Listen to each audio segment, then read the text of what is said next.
Okay, hello there. It is Sunday at noon hour where I am. Anyways, I just I'm headed over to the mall for some coffee with some friends, and but what I wanted to talk to you about was, I believe on Friday there was a program on Marketplace about the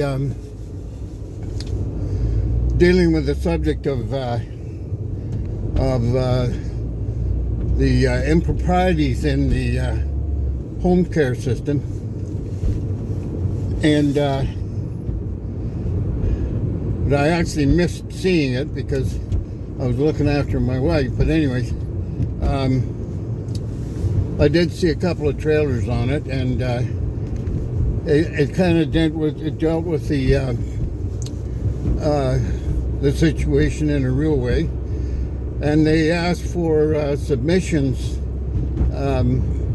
if you were having problems or anything like that. So I did ship them off an email with that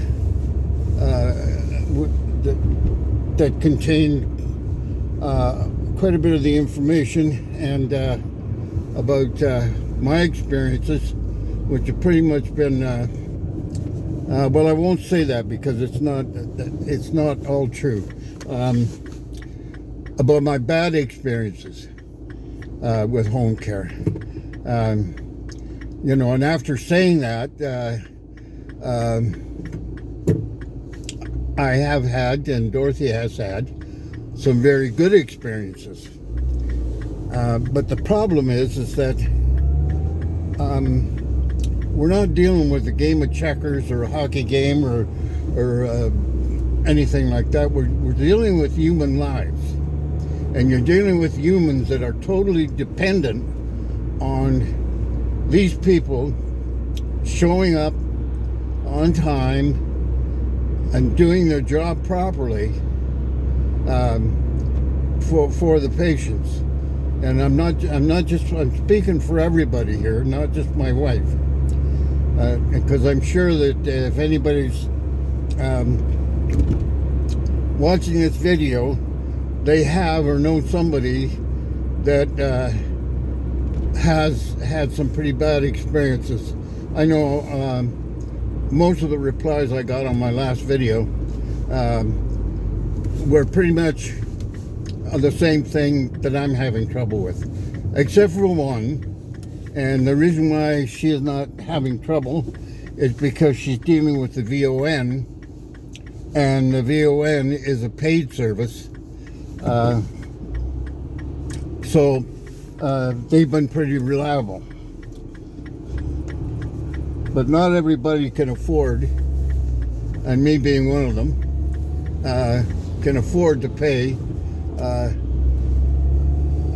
PSW services to the VON. Anyways, so I'm just wondering if anything will come of this, because usually you send stuff to the government and this, that, and the other thing, and they have first they got to get a budget approved, then they got to have 40,000 meetings and 2,500 committees and 50,000 studies and all that kind of stuff. And you know what? All the cost of those things comes out of the money that is allotted for health care. And a lot of people don't understand that.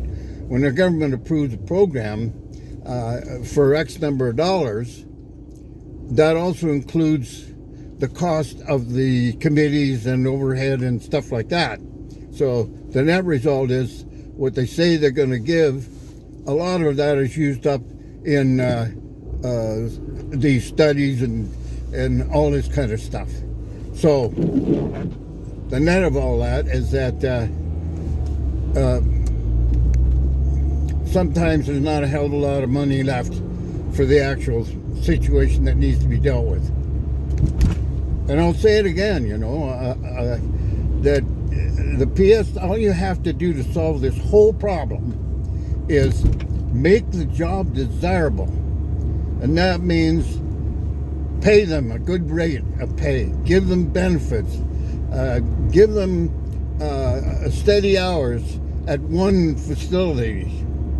And the other thing that you could do, if you had enough courage as a government, you could convert all of the for-profit homes to government run.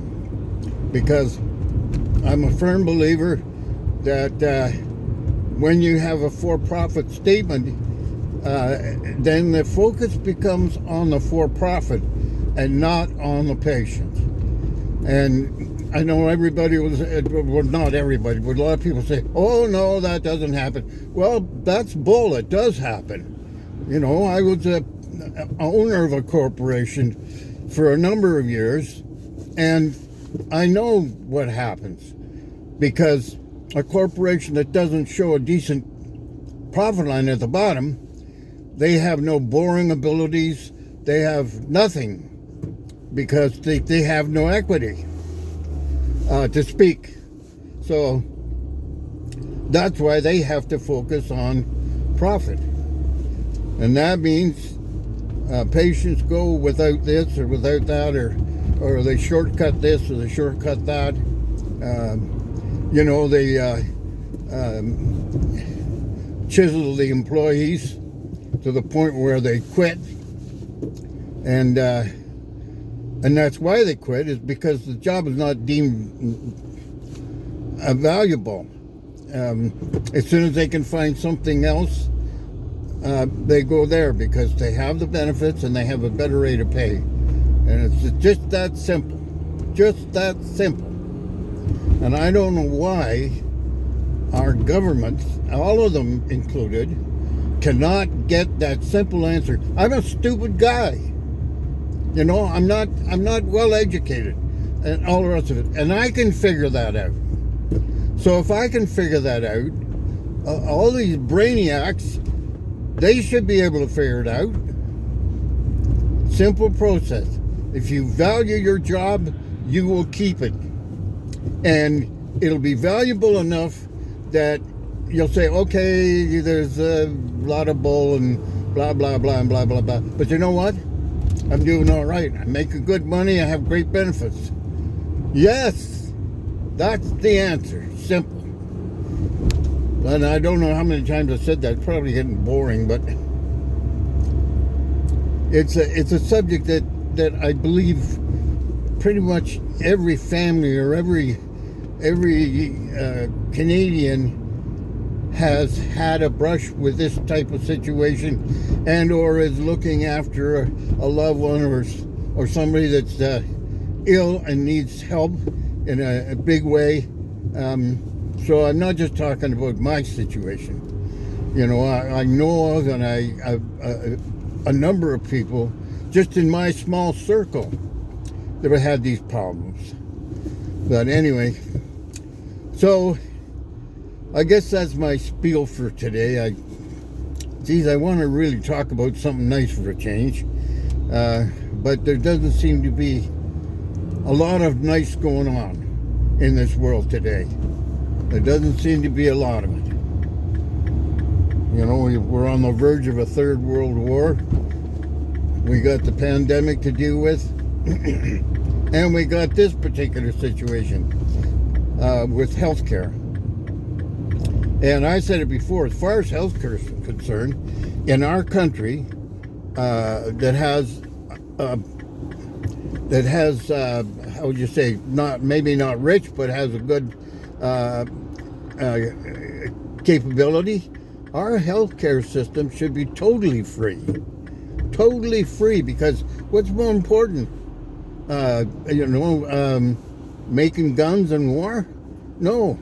The most important thing on earth is the human beings. That's what's important. And so we need to look after not only ourselves, but we need to look after our family. We need to look after our friends.